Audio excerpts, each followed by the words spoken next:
This company, we called them when the tornado hit Hickory and our house had a lot of damage, and we called them to come and do the work for us. And we thought they did such a great job, we've now hired them to do some more projects for us around our house.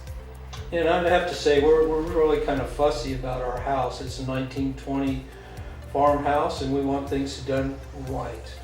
So we don't want just anybody to work on our house. So we were so pleased with what they had done business with us and the work that they had done, the quality of it, that we said, you're our go-to company and we want you to do a second job for us. And I haven't told them yet, but I've got some more in my hip pocket after we finish painting the house. So.